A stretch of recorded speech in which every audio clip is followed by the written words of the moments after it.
The other things that our offices do is we review acquisitions over the simplified acquisition threshold, which is $100,000. No requirement gets awarded, no contract gets awarded in my agency unless it has my signature on it. So we make sure that we're following the law, and we make sure that if you as a business are interested in doing business with us, we will provide your name to the right people, your contact information. I want to just blow through several slides about just sort of general marketing tips. If you're marketing to the federal government, again, this we have a limited amount of time, and if hopefully we'll have a chance for some questions. But one of the key things I think is that you have a niche. Every company. I mean, I've heard from businesses over the years. What are you buying? I can provide it for you. And I think it's more. One of the key pieces of advice that I would give you is focus on a specific niche area, and then try to pursue those opportunities that are in your niche. We also very much focus on past performance in the federal government. If you are starting out, obviously past performance may be you may be weak in that area, and in that case, we would encourage you to team up with a larger firm and come in as a subcontractor, so you get some experience working with the agency. Knowing the customer, we all have a very limited time, as you know, and if you come in to meet either with myself, one of my staff, or anyone really at my agency, do your homework before you come in. On our website, you'll notice us as well as the other agencies will have the forecast of contract opportunities posted. So that's a plan of what we're going to be buying that particular or in the next few months or that particular fiscal year. So make sure you take a look at that before you meet with us, because that way, in the limited time that we have together, you can ask about specific opportunities. Obviously, I mentioned about working with our office, with the OSDBUs and the project offices, and about attending the monthly outreach sessions that we have. Again, I mentioned a little bit about subcontracting. For our agency, many of our contracts are very large, and I mentioned we're overseas. Sometimes our contracts are multiple countries, and we do work in a lot of different areas of business. So to get in, I would definitely encourage you to meet with our prime contractors. You can come to us, and we can give you lists of those prime contractors, because initially it is somewhat of a challenge to come in as a small business on a new procurement. And when you do submit a proposal and you're not successful, definitely ask for a debrief. Debrief is, by law, the government has to do that when you are unsuccessful on a contract. Come in, and the contracting officer will explain, what areas you can improve on. That way you can continuously improve how you do business.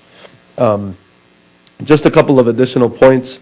I mentioned that in a way what our role is to be matchmakers. We meet with you businesses, and we meet internally with our folks. But the way that, and our folks will regularly ask us for recommendations of firms. And the way that my staff does that research is we'll go online and we'll look at your website.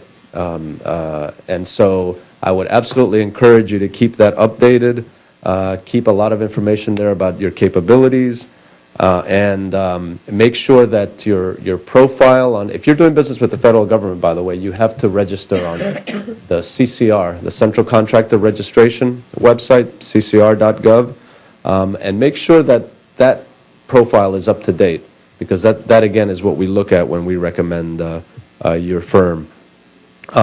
Also, in doing business with the federal government, make sure that you take advantage of the special programs that are out there. The GSA Federal Supply Schedule is a way that for most of the IT services that we buy, we actually do buy off of the GSA schedule. The GSA Schedule 70 is the IT one. So contact gsa.gov to get on that schedule. Also, make sure you take advantage of all the certifications. I think I saw that SBA is going to be here this afternoon. I'm not sure if they're going to talk about certification, but the 3 certifications from the federal government, and this is separate from the NMSDC one. The federal government, we have our own, the 8A program is one that's very successful, and it's a way to get in in a non-competitive basis for contracts. Again, you go to the SBA for that certification. Also, Hub Zone, historically underutilized business zones, and then the service-disabled veteran-owned program, that certification, you go through the Veterans Administration to get that certification.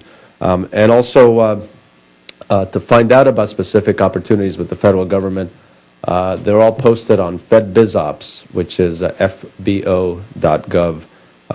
That's the one source where you find out about contract opportunities.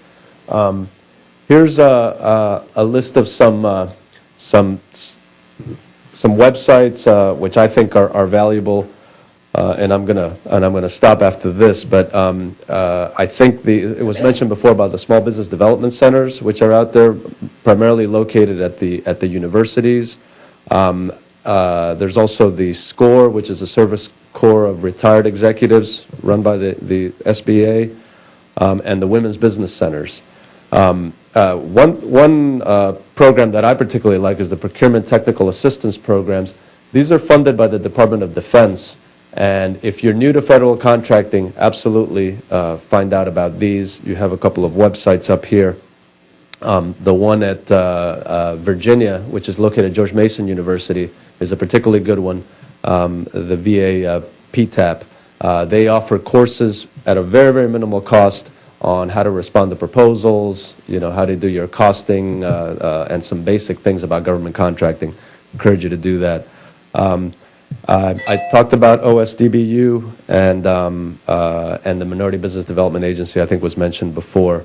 And of course, I even have up there the Maryland, D.C. MSDC.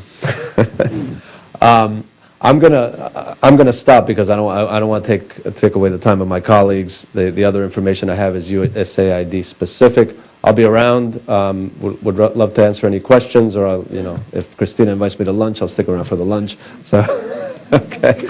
Thank you, Mauricio. Thank you very much.